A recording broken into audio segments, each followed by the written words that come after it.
Doctor Babasaheb Ambedkar గారి జయంతి ఉత్సవాల సందర్భంగా రాష్ట్ర ప్రభుత్వం తరఫున మిత్రులు సహచర మంత్రివర్గ సభ్యులు అడ్లూరి లక్ష్మణ్ గారు బాబాసాహెబ్ జన్మదిన కార్యక్రమాలను రాష్ట్ర ప్రభుత్వం తరఫున ఏర్పాటు చేసి ఈ కార్యక్రమానికి నాతో పాటు సోదరిమణి ధనసరి అనసూయ సీతక్క గారిని, హైదరాబాద్ ఇన్ఛార్జ్ మంత్రివర్యులు మిత్రులు పొన్నం ప్రభాకర్ గారిని, ఖైరతాబాద్ శాసన సభ్యులు మాజీ మంత్రివర్యులు మిత్రులు దానం నాగేందర్ గారిని, శాసన మండలి సభ్యులు అద్దంకి దయాకర్ గారిని, అదేవిధంగా శాసన సభ్యులు డాక్టర్ కవ్వంపల్లి సత్యనారాయణ గారిని, అదేవిధంగా తుంగతుర్తి శాసన సభ్యులు మందుల సామ్యల్ గారిని, జూబ్లీ హిల్స్ శాసన సభ్యులు నవీన్ యాదవ్ గారిని, అదేవిధంగా సికింద్రాబాద్ మాజీ పార్లమెంట్ సభ్యులు అత్యంత సీనియర్ నాయకులు జంట నగరాలలో మాజీ పార్లమెంట్ సభ్యులు అంజన్ కుమార్ యాదవ్ గారిని, కార్పొరేషన్ చైర్పర్సన్ మిత్రులు ప్రీతం గారిని, మెట్టు సాయి గారిని, ఇతర కార్పొరేషన్ చైర్మన్లు పెద్దలు మోత్కుపల్లి నరసింహులు గారిని, ఇతర అంబేద్కర్ గారి అభిమానులు ఈనాడు ఈ కార్యక్రమంలో పాల్గొని అంబేద్కర్ గారి జయంతి ఉత్సవాలను తెలంగాణ రాష్ట్రంలో అద్భుతంగా జరుపుకోవడానికి విచ్చేసిన మీ అందరికీ మనస్ఫూర్తిగా ధన్యవాదాలు, కృతజ్ఞతలు తెలియజేస్తున్న మిత్రులారా, ఒక దేశం ఒక యుద్ధంలో శాంతియుతంగా రక్తం చిందకుండా యుద్ధాన్ని గెలవచ్చని మహాత్మా గాంధీ గారు నిరూపించారు. రవి అస్తమించని సామ్రాజ్యం ఉన్న బ్రిటిషర్స్ను శాంతి ద్వారానే శాంతియుతమైన పోరాటం చేసి శాంతితోనే ఒక యుద్ధాన్ని గెలవచ్చు అని ప్రపంచ దేశాలకు చాటి చెప్పింది మహాత్మా గాంధీ గారైతే ఆ గొప్ప దేశాన్ని అద్భుతంగా పరిపాలించవచ్చు, ప్రపంచ దేశాలకి ఆదర్శంగా అభివృద్ధి చెయ్యొచ్చు. ముఖ్యంగా దళితులు, గిరిజనులు, ఆదివాసీలు, బలహీన వర్గాలు, మైనారిటీలు, మహిళలకు సమానమైన అవకాశాలు ఇవ్వడం ద్వారా ఈ దేశాన్ని అభివృద్ధి పదం వైపు నడిపించవచ్చు అని ఒక మార్గదర్శనం చేసిన గొప్ప ప్రపంచ మేధావి డాక్టర్ బాబాసాహెబ్ అంబేద్కర్ గారు అని చెప్పి మనం గర్వంగా చెప్పుకోవచ్చు. దేశ స్వతంత్ర పోరాటంలో మహాత్మా గాంధీ గారి పాత్ర ఎంత ఉందో, స్వతంత్రం వచ్చిన భారతదేశం ఈనాడు బలమైన దేశంగా ఎదగడానికి కారణం డాక్టర్ బాబాసాహెబ్ అంబేద్కర్ గారు. ఈ దేశానికి రెండు కళ్ళు, ఒకరు మహాత్మా గాంధీ గారైతే రెండవది డాక్టర్ బాబాసాహెబ్ అంబేద్కర్. విషయం మన దేశమే కాదు, ప్రపంచమే గుర్తించింది. ఈరోజు ప్రపంచమే స్వాగతం పలుకుతుంది అంబేద్కర్ గారి విధానాన్ని, అంబేద్కర్ గారి యొక్క ఆలోచనను. డాక్టర్ బాబాసాహెబ్ అంబేద్కర్ గారు ఒకే ఒక్క మాట చెప్పారు, విద్య ఒక్కటే అన్ని సమస్యల నుంచి మిమ్మల్ని విముక్తి చేస్తుంది, విద్య ఒక్కటే మన జీవితంలో మార్పు తెస్తుంది, విద్య ఒక్కటే మన జీవితంలో వెలుగులను నింపుతుంది, విద్య ఒక్కటే సమాజంలో మనకు గుర్తింపు, గౌరవాన్ని, సముచితమైన స్థానాన్ని అందిస్తుంది అని చెప్పి డాక్టర్ బాబాసాహెబ్ అంబేద్కర్ గారు సంపూర్ణంగా విశ్వసించిండ్రు, నమ్మిండ్రు, వారు పాటించిండ్రు. ప్రపంచ దేశాలలో పేరెన్నికగన్న యూనివర్సిటీలలో చదువుకొని వచ్చిన డాక్టర్ బాబాసాహెబ్ అంబేద్కర్ ఆలోచన విధానమే ఈనాడు భారతదేశం యొక్క ఆలోచన.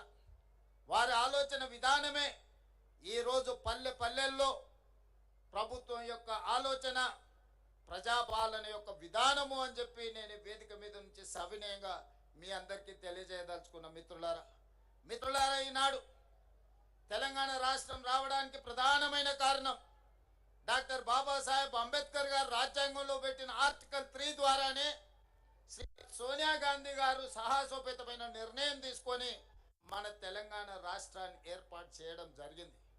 తెలంగాణ ఉద్యమంలో మీకు అందరికీ తెలుసు, దళితులు, గిరిజనులు, ఆదివాసీలు, బలహీన వర్గాలకు సంబంధించిన పిల్లలే పోరాటంలో ముందు భాగాన నిలబడమే కాదు, ఆత్మ బలిదానాలలో వాళ్ళే ప్రత్యేకమైన పాత్ర పోషించి ఈనాడు తెలంగాణ రాష్ట్రాన్ని సాధించుకోవడంలో వాళ్ళు ప్రత్యేకమైన పాత్ర పోషించి వాళ్ళే కాదు. ఈనాడు గుర్తు చేసుకోవాల్సింది గద్దరన్న తిరగని గల్లీ ఉందా? గద్దరన్న గజ్జె కట్టి గొంగడి తెలంగాణ ఉద్యమాన్ని ఉవ్వెత్తున లేపిన విషయం ఈ చరిత్ర, ఈ సమాజం మర్చిపోతుందని ఎవరైనా అనుకుంటే అది వాళ్ళ భ్రమనే. ఇప్పుడు మనం పాడుకున్న జయ జయ హే తెలంగాణ ఈ నినాదం రణ నినాదమై తెలంగాణ మారుమూల పల్లెల్లో మారు మోగి ఈరోజు తెలంగాణ రాష్ట్రాన్ని సాధించుకోవడమే కాదు, రాష్ట్ర గీతంగా అవతరించిన జయ జయ హే తెలంగాణ అందించింది అందశ్రీ మనవాడు కాదా?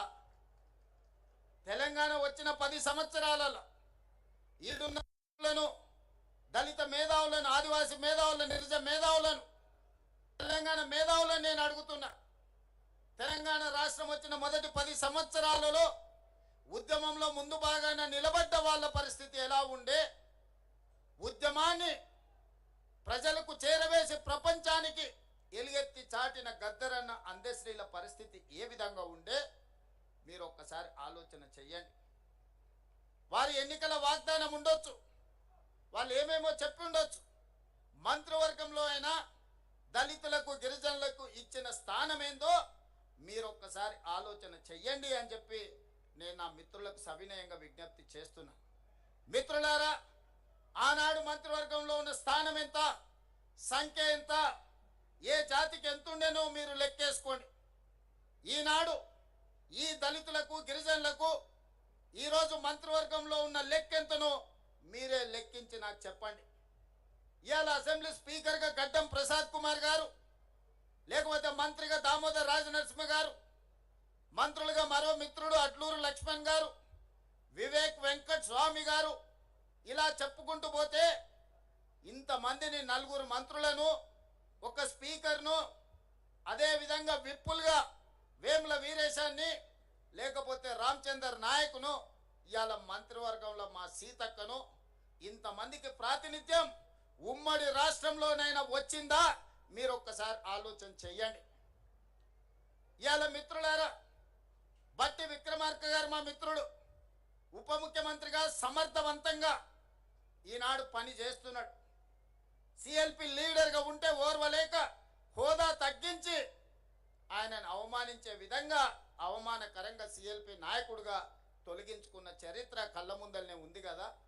వారు బడ్జెట్ పెడితే ఆ బడ్జెట్ను అవమానించే విధంగా ఇవాళ మాట్లాడుతున్న వాళ్ళని చూస్తున్నాం కదా. అంటే ఒక దళిత బిడ్డ ఆర్థిక మంత్రిగా ఉండకూడదా? ఒక దళిత బిడ్డ వైద్య ఆరోగ్య శాఖ మంత్రిగా ఉండకూడదా?